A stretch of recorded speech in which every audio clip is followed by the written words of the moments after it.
Hi friends, आपका स्वागत है आपके अपने चैनल क्रेक डीएस स्टडी में। आज हम लोग 10th क्लास के अर्थव्यवस्था का 6वां चैप्टर पढ़ने वाले हैं, जिसका नाम है वैश्वीकरण। ठीक है, तो इसका हम लोग आज लघु प्रश्न देखेंगे। पहला नंबर क्वेश्चन है कि वैश्वीकरण से आप क्या समझते हैं।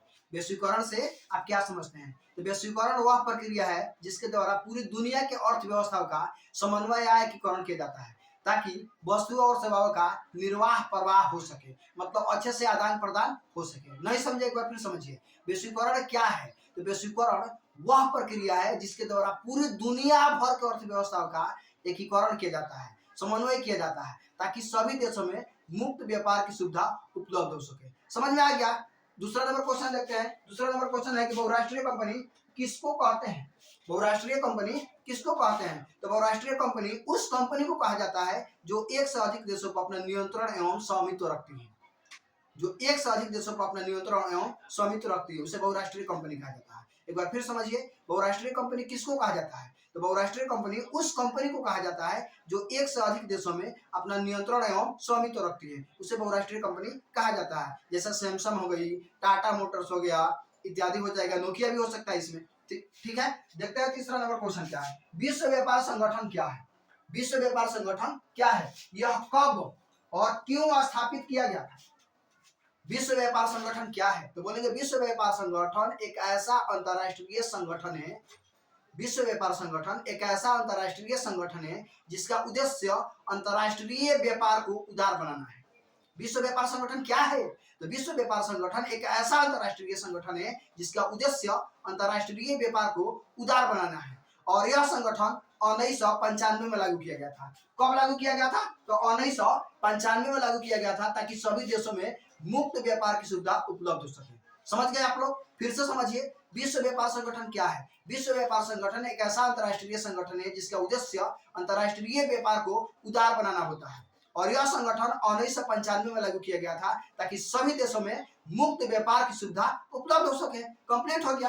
अगला नंबर क्वेश्चन देखते हैं कि भारत में सन 1991 के आर्थिक सुधार से आप क्या समझते हैं?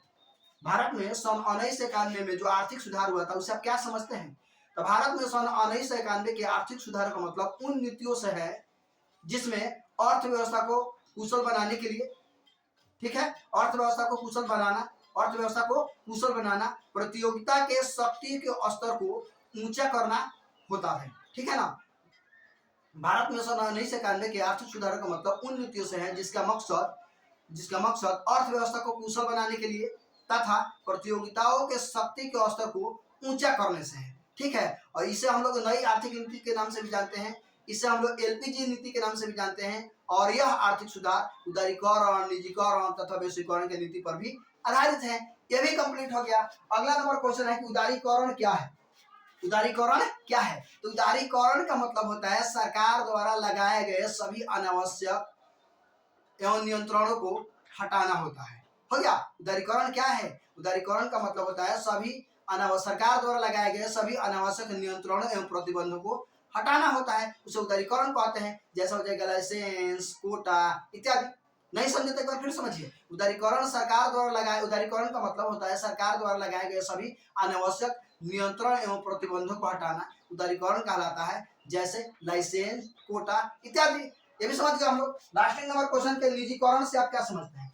निजीकरण से आप क्या समझते हैं? निजीकरण का मतलब होता है निजी क्षेत्र द्वारा सार्वजनिक क्षेत्र के उद्यमों पर पूर्ण रूप से या आंशिक रूप से स्वामित्व प्राप्त करना, कंट्रोल करना, उसे क्या कहते हैं? निजीकरण कहते हैं। निजीकरण का मतलब होता है निजी क्षेत्र द्वारा सार्वजनिक क्षेत्र के उद्यमों पर पूर्ण रूप से या आंशिक रूप से क्या करना ना, स्वामित्व प्राप्त करना होता है, उसे ही हम लोग निजीकरण कहते हैं। तो हमें पूरा विश्वास है कि आप लोगों को ये 6वां नंबर चैप्टर पूरा समझ में आया होगा।